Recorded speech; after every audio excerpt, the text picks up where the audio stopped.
Welcome to Jumbly GNC Garage. We're working on my friend's Infinity, and this time, unfortunately, he has an oil leak. And we found out that it's coming from the oil cooler. So we got brand new O-ring. We're going to be replacing that and topping off the oil, making sure it doesn't leak again. So let's get started. Alright, so we're here on my friend's Infinity, and as you can see, oil filter was replaced. It's clear, and the oil is dripping, so it is actually coming from behind here, and the pan just has, unfortunately, residue from leaking out. So, new O-ring, and we will be replacing this. So, first thing we're actually going to do, can you hand me the brake cleaner, is we're going to clean off the area before we remove the filter and the O-ring. I don't want any of this debris getting into the engine, so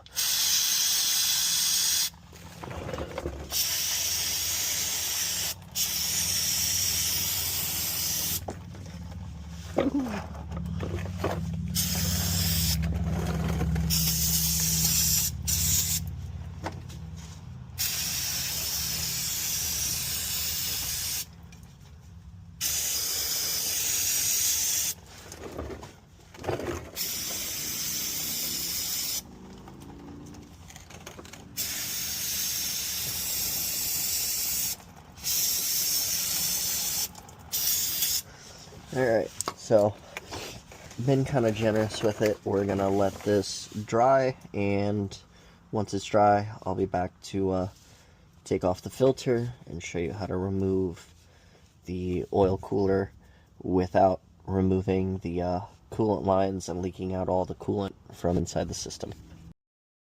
Alright, now that the brake cleaner's dried off, we're going to remove the oil filter. Now these should be on hand tight, so should take a little bit of effort. You should be able to get it off by hand.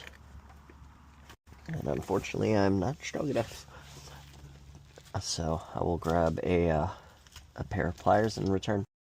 Alright, so unfortunately, I'm not strong enough to remove the filter that I placed. However, I'm going to try to grab this by the base of the filter so I don't crush it, and see if I have enough to break it free with, so we can reuse this filter without it being damaged, which it seems like I was able to move it. Alright, let's see if I can keep twisting. Yep, there we go. Alright, so perfect. A few surface scratches, but nothing is dented, so we will be able to reuse this filter.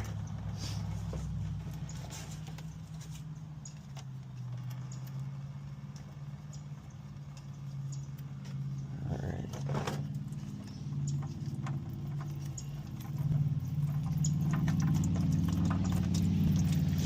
Alright, so I'm going to place filter here, wait for this to drain, and this piece is actually what we're going to be removing on the base. As you can see, there is a hex, it is a bolt, so this whole piece will remove, and we will be able to get to the O-ring behind it and install the new one.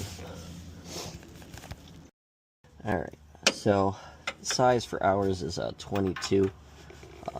This is a G35 DE engine, so that was nowhere near as tight as I thought it was going to be. Alright, so now, there we go. So as you can see, oil is draining out. Now, there you go. So this is the bolt, which I will clean up and make sure it's clear of debris before we reinstall that. Now, as you can see, I can move this in there if I pull this. Let's see if I can turn this. Alright, there it is. So this big orange piece here, which is very loose, is the old O-ring. That is flexible, but very solid, and to be honest, where's the new O-ring? Yeah, the new O-ring is definitely way thicker than this one, so it looks like this one's been squished over the years. Honestly,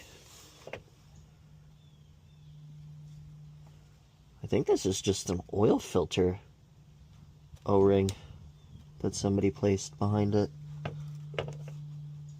They are way different thicknesses. Oh well, but this was the cause of his leak.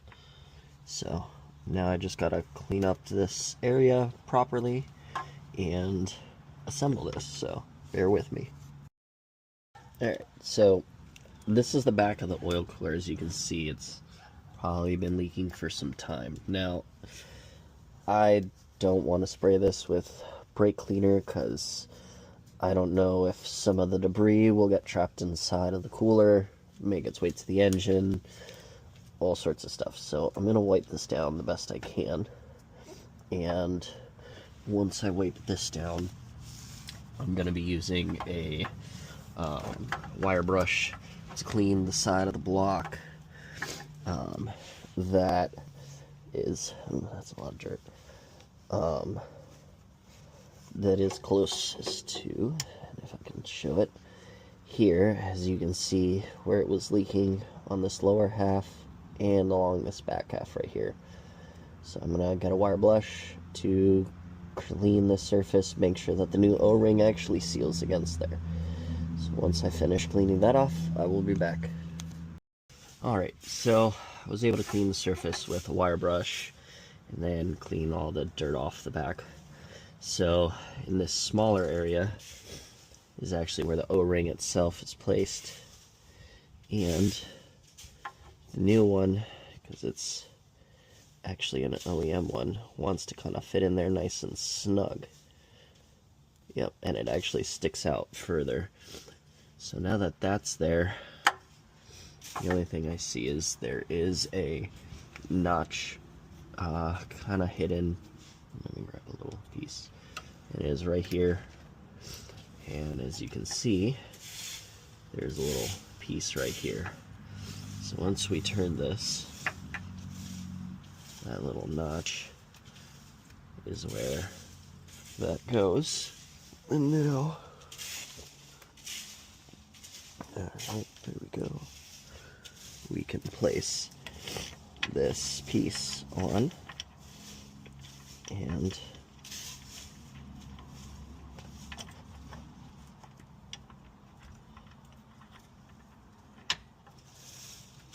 there we go. Now it starts threading in, and alright, so it's in by hand. We're going to tighten this down. Right here. Alright. It wasn't really as tight as I expected it to be honest. So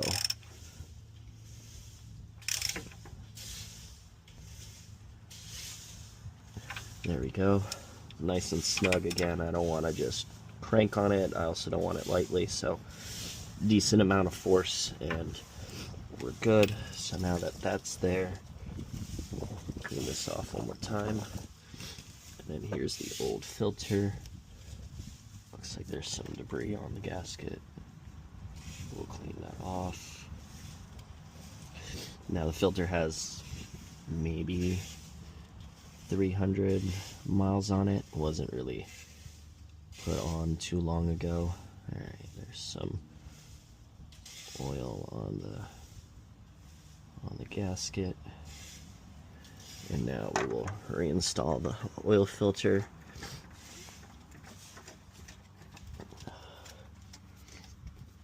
Again, just hand tight.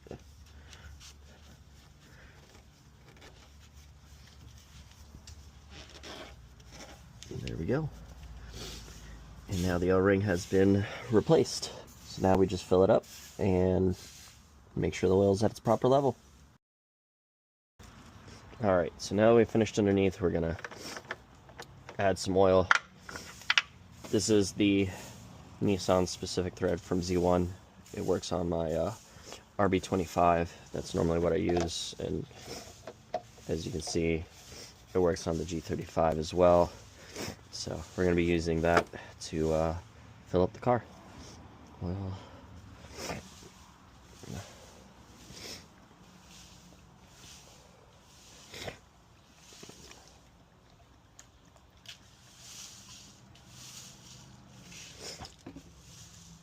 3/4. Maybe.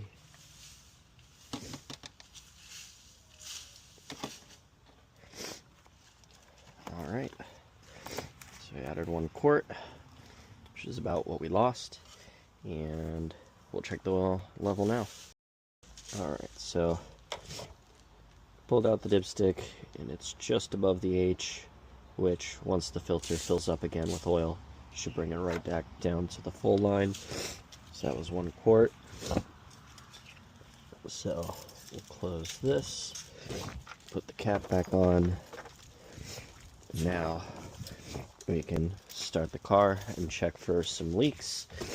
So let's go ahead and have them fire up the vehicle.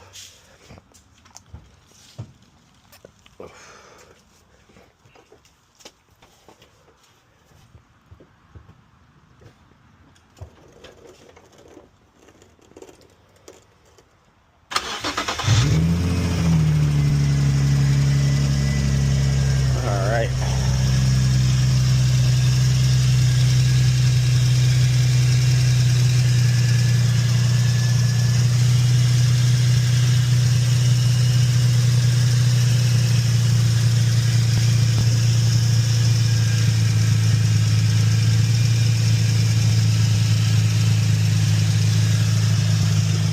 Alright, so no immediate leaks. We are going to let this run for some time and verify that it has stopped leaking from the O-ring. So I'll be back in a little bit. Alright, so it's been about 30 minutes of idling. So the engine's up to temperature and oil's been cycling. As you can see, there's no more leaks from either the pan and or filter. So for now it seems his oil leak has been resolved. So that solves his issue.